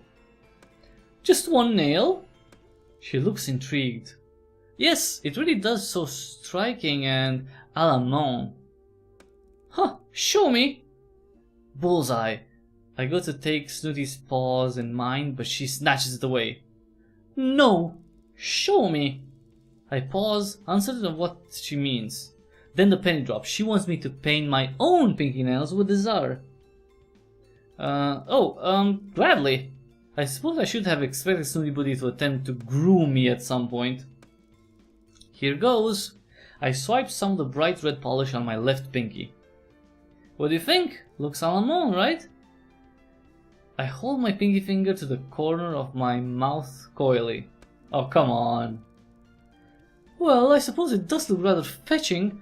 I'll make a deal with you, human. I will wear my nails à la mode if you promise to keep yours painted for the rest of your stay here. It's a deal. I doubt that such a tiny amount of varnish will cause her too much harm. It will come off naturally quite soon anyway. Mine, on the other hand, is going to be more permanent. I can't wait to explain this to Professor Pauper. Jesus. That's pretty disturbing though. That is pretty freaking disturbing. I mean... Alright, antidote 6.9%. I probably can't do any more recon, right? No. So, nothing on the recon side. I guess I can still flirt with Snooty Booty? Okay, you know what, let's do some research. First, let's see what happens. Let's do the research. Time to round up some rowdy kittens. Yeah, let's see here. Let's see this one. Let's try this one. It's a sunny afternoon. Most of the cats are lazing on the beach. Perfect. Like shooting fish in a barrel. I double check my supply list. Crate, treats, sedatives, snare, catnip, antiseptic cream for myself. I've got everything. I have a sick feeling in my tummy, but I ignore it as best as I can. This is going to be a challenge, but I'm pleased the professor is trusting me with more physical tasks. Okay. Alright. This is going to be a... Okay, sorry. I checked the message on my phone. I walk out onto the beach feeling like the child catcher. I keep reminding myself that I'm doing this for the greater good, even if it makes me unpopular with the cats. I set up the crate in an unsuspecting location and keep the snare hidden behind my back. At first, I stroll around trying to look as casual as possible, whistling a tune as I walk. I get close to one of the smaller cats and I start to stroke her. I want this to be as painless as possible. The cat responds well to me. She even starts to purr gently. Are you going to come with me? The cat looks at me with big, wide, loving eyes. Come on then. I pick up the cat, carry her to the crate and place her gently inside. I lock it shut even though the cat makes no attempt to escape. Well, that went better than expected. This may be a good day after all. Emboldened by my success, I approach one of the slightly larger cats. Hey, matey, shall we get in the basket? I give him a little stroke. He doesn't respond badly, although he doesn't seem particularly interested either. I put my hands on either side of his body, ready to pick him up. He doesn't look happy about it and growls a warning at me. Hey, mister, it's going to be okay. We're just going to go on a little trip, alright? As soon as I start to lift, all hell breaks loose. Yowling and hissing, he scratches my arm to ribbons. I try to get him into the basket, but he stretches out and I can't fit him in. Oh no. I know when I'm defeated and I have to let him go. He scrapes off into the distance. Scarpers off. Scarpers? That's a word? Scarpers, okay. I look down at my ravaged arms. Note to self, wear long sleeves when on caging duty. On caging duty, yeah. That was it? Alright, that was some crappy research. Alright, let's rest. There are waves crashing. The sound is so loud I can't make myself be heard, but I still scream to the life raft that's moving away from the sinking ship. I'm going down with the ship. I'm being trashed against the side of the all-wooden vessel. This isn't right. The ship looks wrong. Well, you are dreaming. What the fudge? A cat's face looms close up to mine. Everything is wrong. All of it. Which cat are you? But the words come out of my mouth as meowing, and I realize I'm not myself. I'm some sort of beast. Suddenly I'm flying. I'm in the claws of some enormous bird. The beating wings are deafening. I look down to see the ground approaching really fast. You can drop through the break. What does that mean? What break? What break? Breakfast, rise and shine.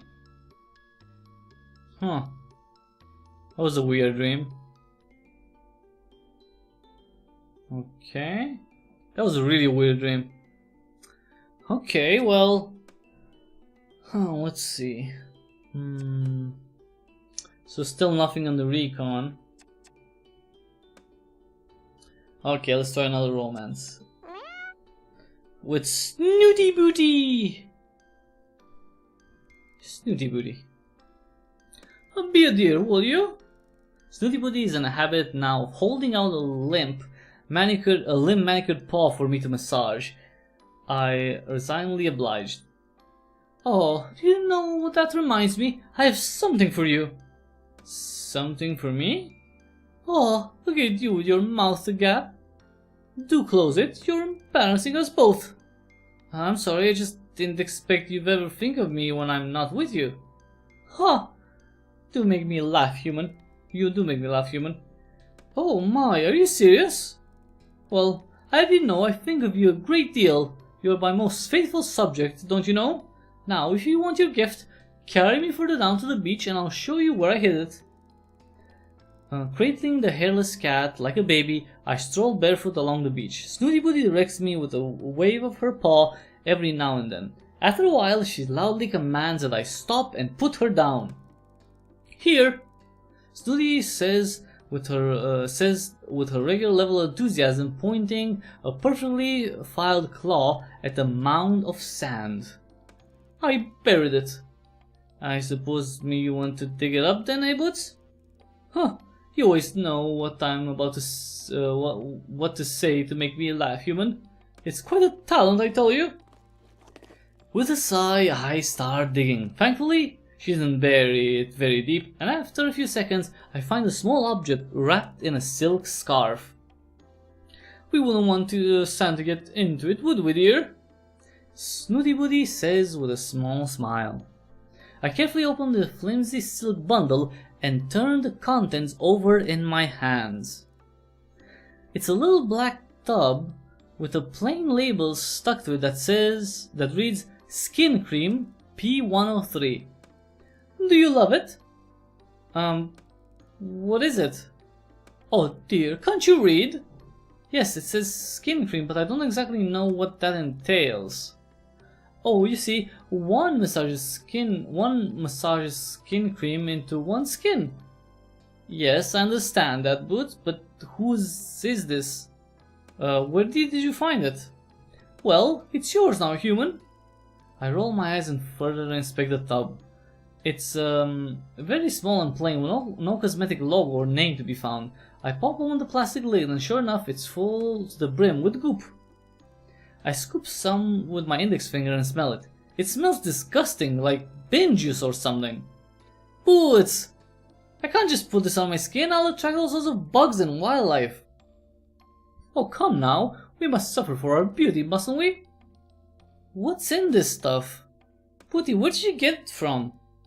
All I ask is that you try some on your skin and tell me you didn't see instant results. Oh, Snooty, have you been using this stuff? Of course! Without knowing where it comes from? But I know exactly where it has come from. Well then, would you please let me in on the secret? Oh, calm down. You'll give yourself more wing wrinkles. Let's take a moment to ponder how my generosity in giving you a thoughtful gift has developed into my interrogation. You interrogated me in such a brutish manner. I take a deep breath. Oh, Snooty Booty, I do apologize and thank you sincerely. Of course, I'm touched by your generosity and consideration. However, I'm also quite concerned for your welfare. Did you take this thing from the lab? Oh no, not at all. Thank goodness. I took it from the stockpile behind the lab where the fire pits are. You mean the incinerators? Snooty, did you take this from the toxic waste bins? I have no idea what they're called, but they routinely give forth the most incredible produce. Waste is indeed a fitting word. I think you'll find toxic to be the objective word in that title, Snoots. The contents of these bins are meant to be burnt. But why are they burning skin cream?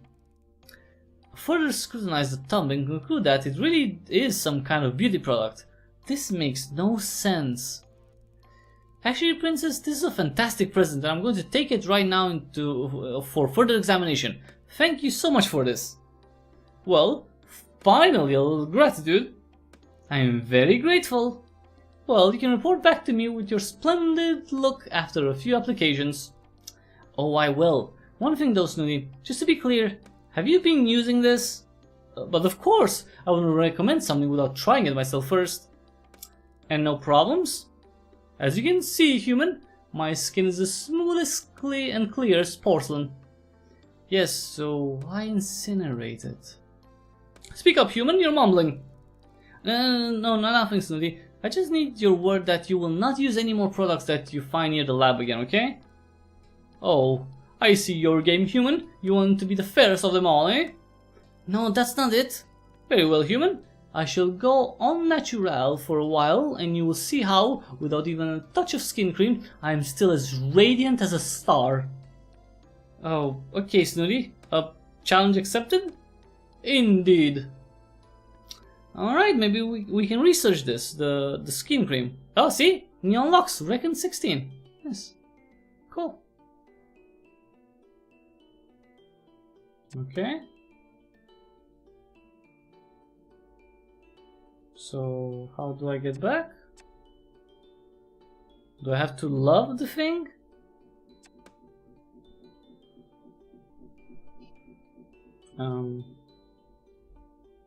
Okay, this is kind of weird. Okay, do I have to put on the heart? Okay, apparently. Alright. So let's go do some recon. Recon 16. I'm worried about the skin cream Snooty found. I'd feel a lot better if I took some time to analyze it. Okay, let's do that. If Snooty Booty found this skin cream out by the incinerator, that raises a lot of questions. Why are these cosmetics here in the first place? Oh, because they're testing cosmetics on the animals, that's why. This isn't some sort of, like, I don't know, some weird facility that they're making skincare products that they are testing on animals. I get it now. Okay, that's okay. I decided to run some tests on it. Snooty Booty developed some nasty welts after using this cream. I want to see what it's made from. I have a feeling this is not something the professor would want me to be poking around in, so I've come to the lab late at night to make sure I don't get any unwanted attention. I'm quickly able to identify a number of common natural skincare ingredients, like shea butter and chamomile, but there are some other components that I can't immediately identify. What else could be in this stuff? I run the sample through the database of organic compounds to see if there are any matches. There are! Cat urine? I had better not share that little discovery with Snooty Booty. I decide to check for any clues out by the incinerators. Maybe I can find out a bit more about where these things are coming from. At the back of the tent area are a couple of large pits that are for the disposal of harmful waste from the lab. There's nothing incinerating right now, so I can dig around a little in the smoldering ashes. I'm tentatively removing the debris with a stick. So far it seems to be just soot and cinders, no clues. Suddenly, the silence is disrupted by the sound of someone entering the lab. I make myself scarce by crawling around the far side of a nearby bush. As luck would have it, I happen to have ended up at with an ideal vantage point to be able to see into the lab through a gap in the canvas. Aha! Two men enter with a large crate. I recognize them as the ferryman and his son. Professor Pauper is with them. He directs them to the crate on the worktop. The professor reaches in and brings out a small tub that looks identical to the one Snooty Booty found. My guess is that this is the next batch in for testing. The professor stops what he's doing abruptly and looks at his catalog. I presume he's receiving a phone call. He dismisses the two men with a wave of his hand. As soon as they're gone, he turns his attention to the catalog. He looks anxious as he speaks. Yes, they've been delivered. I shall make a start first thing tomorrow morning. Yes, madame. I certainly will, madame. With all due respect, I do understand the urgency, but I'm sure you understand the need for thoroughness. I can assure you it will be ready for the deadline. Testing on sample 104 is going far more smoothly than 103. The improvements are very encouraging. There's a long silence. From the expression on his face, I imagine he's being lectured. It's very important to cross-check with the data here. The island itself has a significant effect on the samples. We still have some tests left to do. We're making progress, of course. I shall let you know straight away.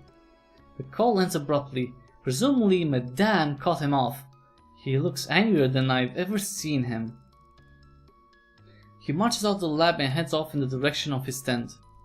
Wow. I sneak away from the bushes and head back to my own tent. I can continue with my investigation another time. Alright, wow, that's so they may be testing some oh,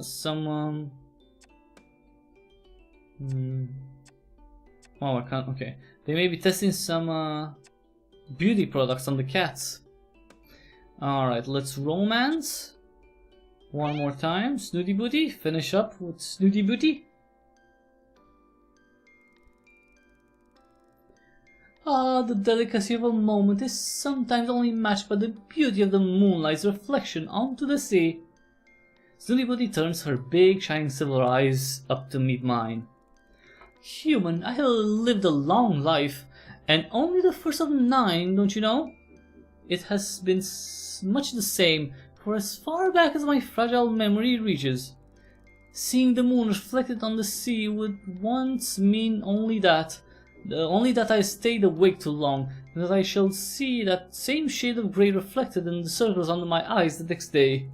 However, seeing how you conduct yourself, human, with the grace of a drunken fruit fly, and yet the confidence of a red-bottomed mandrill, has left me quite inspired. Do you not care one bit about how you look? I suddenly try to comb my hair with my fingers as Snootybody turns her attention back to the moon. I've found since meeting you that when one cares less about one's appearance, one finds the capacity to care more about other things. It's that so, Boots? Quite so, human.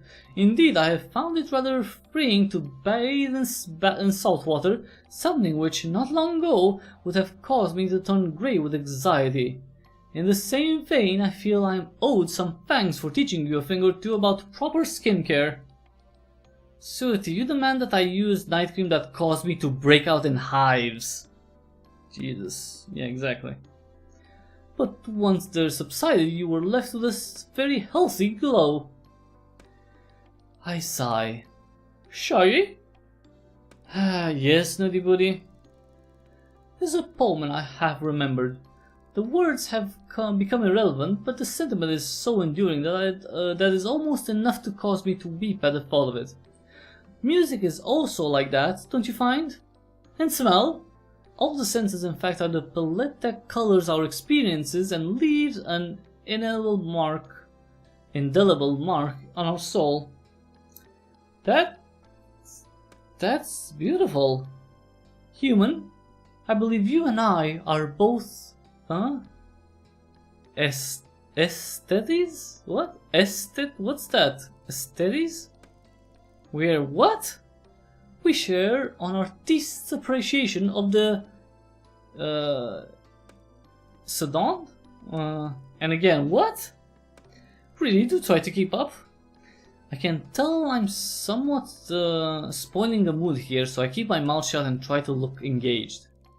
I've suffered on this godforsaken island from the lack of many things, but nothing has quite matched the pain of feeling alone, not having a companion to share the more delicate sensibilities that life has to offer. An alluring scent, a vibrant hue, an Epicurean delight, all the subtle joys that are wasted on our more uncivilized inhabitants. It has been like air to my suffocation, sharing time with you, human. Why, Snoots, thank you, I enjoy our time together too. And so... She plows on, though I'm in an interruption. I feel that together, you and I might create something rather wonderful. Oh? A masterpiece. Oh, right, a masterpiece of what? All of us, human. A union, a joining together of souls. I don't know. A marriage of hearts and minds. So the cat wants me to marry it? Are you saying what I think you're saying, Snooty? I'm saying that I'm fond of you enough to give me cause to believe that we may be able to commit to each other in the time-honored tradition of love, human. Oh wow.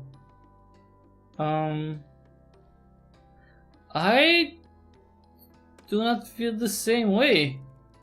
Well, I'm amazed and touched and amazed, Snootybody. You are a remarkable cat, and I'm also very fond of you, but time-honored commitment? I'm really not sure I can make that kind of... Ah, I see the problem. It's a class thing. Yes, I had considered it. It is a hindrance myself, but was willing to overcome. But indeed, I do believe you're correct, human. You will never truly be my equal. As a friend, of course, but anything more would be quite ridiculous. I'm so glad I've made the situation clear and do hope you're not too hurt by my rejection. But you didn't read... never mind. Oh well, I am of course disappointed, but I understand. Thank you, Snooty Buddy, for breaking it to me so gently. Well, say no more about it, human. I'm rather tired now, so if you would be so kind as to carry me to some shade and fan me while I take my nap, it would be mostly appreciated. Of course, Boots. Alright, that was pretty screwed up, by the way. That was screwed up. That was screwed up.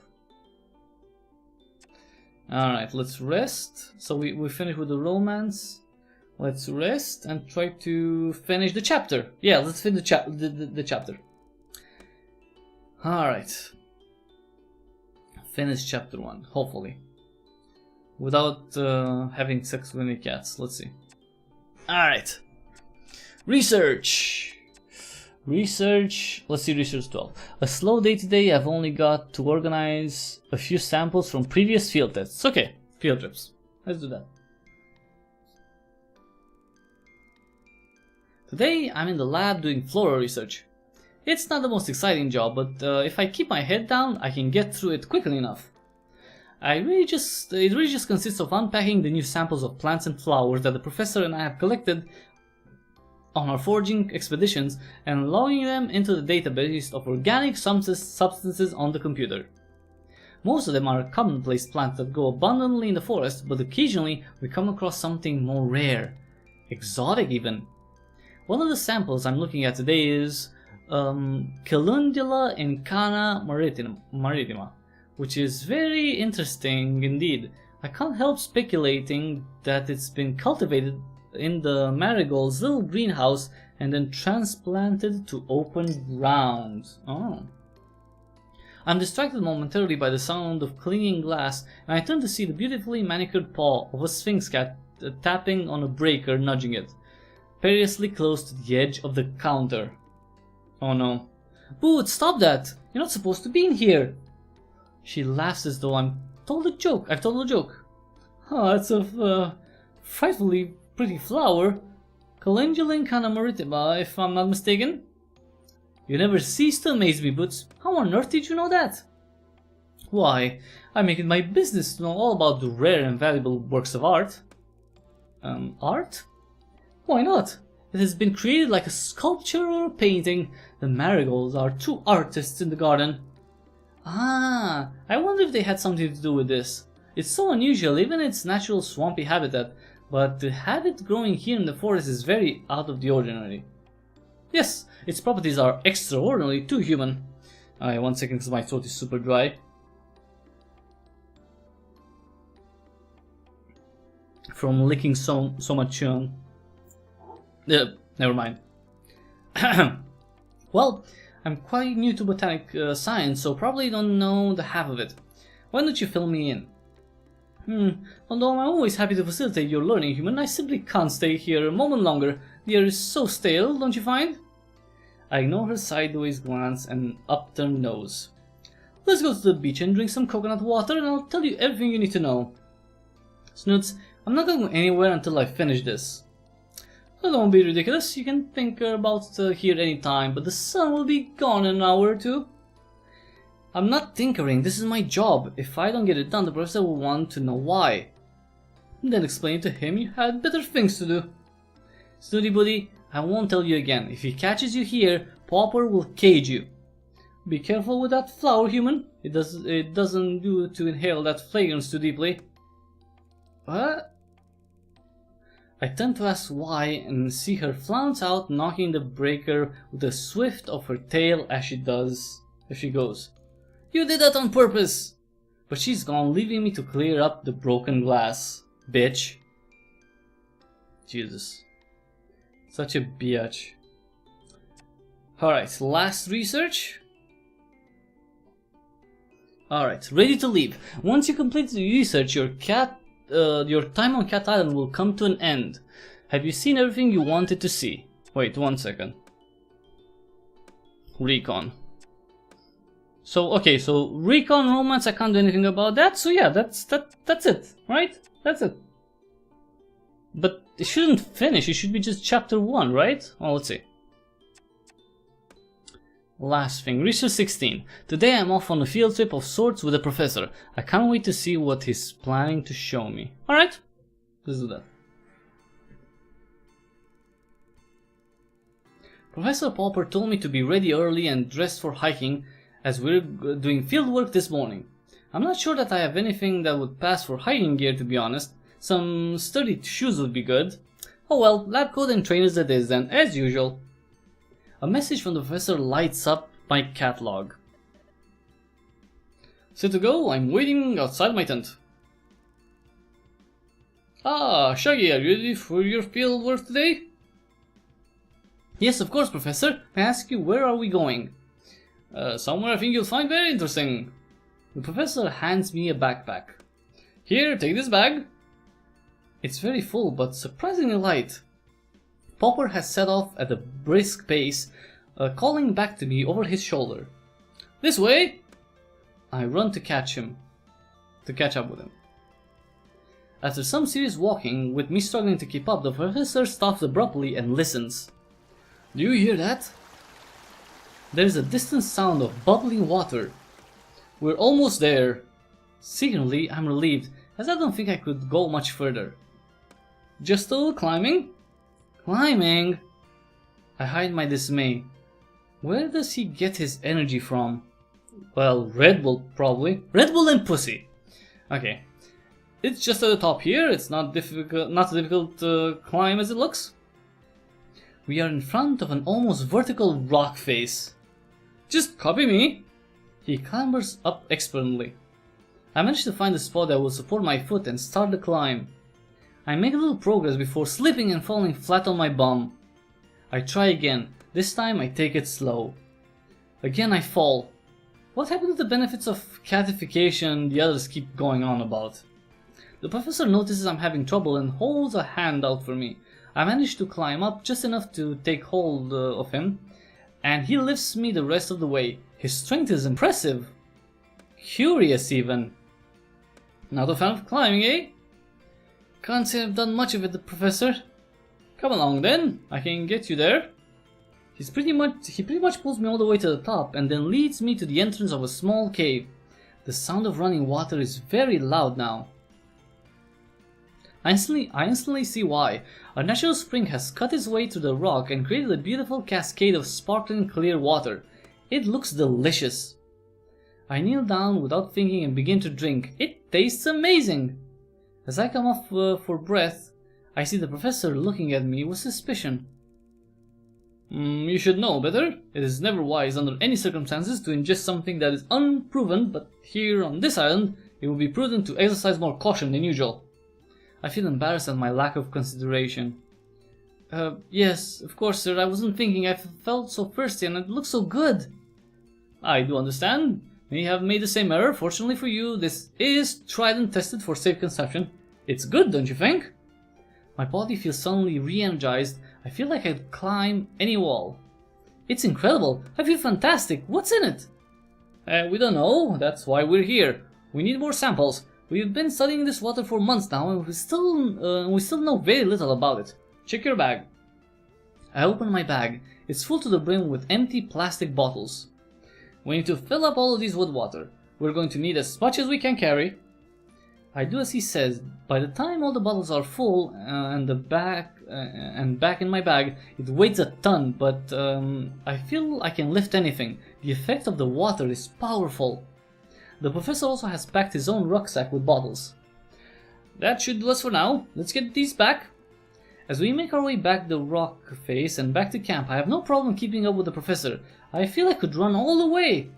However, as we get closer to home, I start to feel the effect wear off. My bag becomes unbearably heavy. The final limp into camp is torture. I need to rest.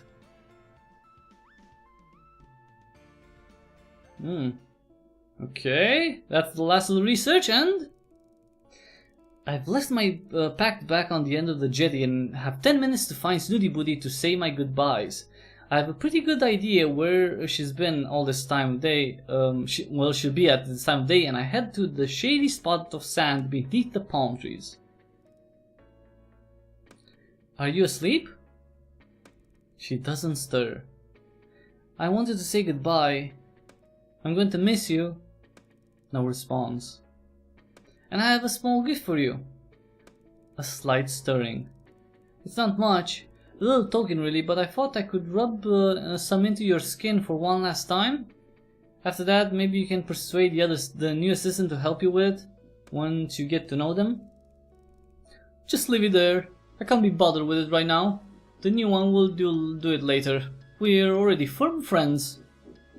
I know she's fibbing, but I respect the way she wants to play this out. Goodbye then, milady. It's been a real privilege. This is really disturbing. Yes, I dare say it was. Maybe I'll be back before the winter? I have so much information about the sickness and possible cure that I can't see it taking longer than a few months to make a successful antidote. Especially with all the expertise on the mainland. It may only take weeks. Don't tell fibs. It's most unbecoming. Unless of course you master the art of dissembling in the way that I have. Now run along or you'll miss your boat.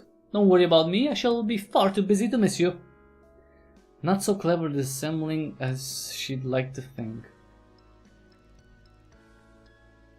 Joe is waiting on the jetty holding my bag.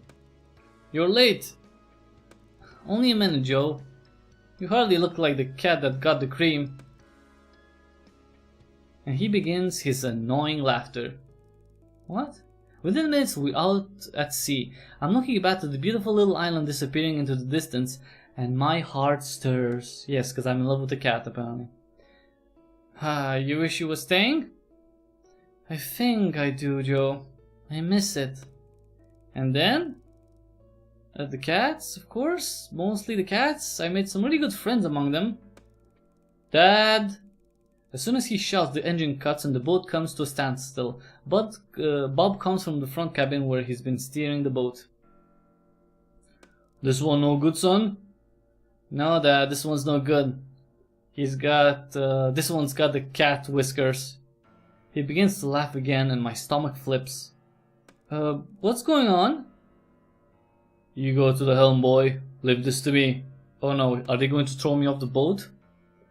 Need a hand with it, Dad? Nope, I can manage. You steer the boat. I'm rigid with fear as I realize they're referring to me. Do we have some kind of problem here, Bob? Not for me. It's not personal, you know. It's just that we can't risk it getting to the mainland. It's my job to contain it. Then Bob takes some kind of pistol from his jacket pocket and points it at me. Damn, they're gonna kill me.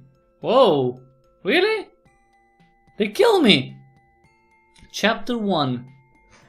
Let's see. So, relationship status is complicated with Snooty Booty. Successful dates, 3, apparently, or something.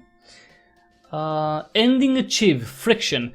Current plate, research 3 out of 18, recon 3 out of 18, cats romance 0 out of 6, antidote complete 15.3%, all time progress 9.1% of total games seen, 1 endings found. So I got killed. Wow. So what now? I start with a new guy? Oh, okay. So that's weird, I guess. But that's... So that was Purrfect Date, everyone. It's a little weird, I guess. Oh, each one is a different chapter. So this was chapter 1, and then 6 characters, 6 chapters, and you get to play all assistants, 6 assistants that go, and hopefully the last one will find the antidote. All right. So that's how it is, and at the very end you may find the antidote and save yourself from becoming a cat or, you know, getting killed by Bob on the boat. Well, I mean, I kind of like the mystery part. I'm not fond of the romancing of the cats, just because it's... I mean, where do we get to? Bestiality? I mean, okay, I'm gonna suspect that it doesn't have bestiality in it. But it's still, you know, being a human, you know, who likes humans and doesn't see animals in that way, it's a little disturbing. But if it's not too disturbing for you, then check out Purrfect Date. It is available for Windows on Steam on the Humble Store. It's available for iOS devices on the Apple App Store. There are links in the description below. The PC version $9.99, iOS version $4.99, so 10 or 5, 10 and 5 respectively. I don't know what to say. I mean, visually I kind of like it. I think the most interesting thing would be for me would be the story, to see what happens, what's going on the island, what's with the mystery, what's with the force field, what are they actually doing on the island, what's the research that they're doing. Are all the cats that are talking former humans? Maybe, I don't know, but maybe they are. Maybe they're former humans, but we'll have to. That's what I suspect, at least, that the elders are actual cats, and the 6 cats, I think there's 6, right, that you encounter throughout the game. I think there's 6. Let me think. 1, 2, 3, or 5 or 6, right? I think the ones that speak. I think the ones that speak may be previous assistants to the good doctor, who's definitely hiding stuff from us. But anyway, if you want to check out the Purrfect Date, maybe solve the mystery, or I don't know, get yourself a cat girlfriend or boyfriend, then check out Purrfect Date. It's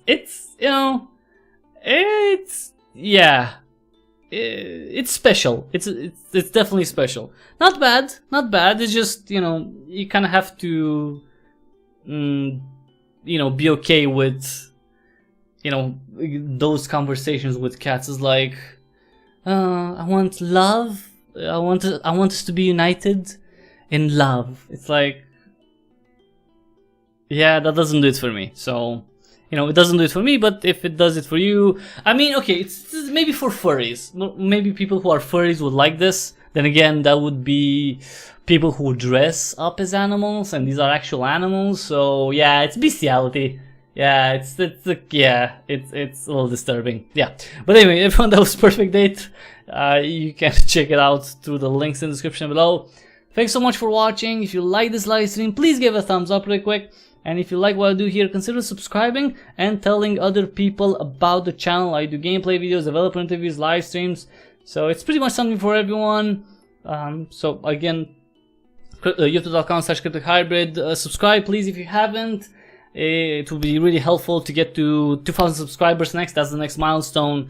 I mean, you know what? 1,100, that's the next milestone, and then 1,200, and so on and so forth. So please, if you can, subscribe. Check out the back catalog of over, I think it's 660 videos at this point, more than that.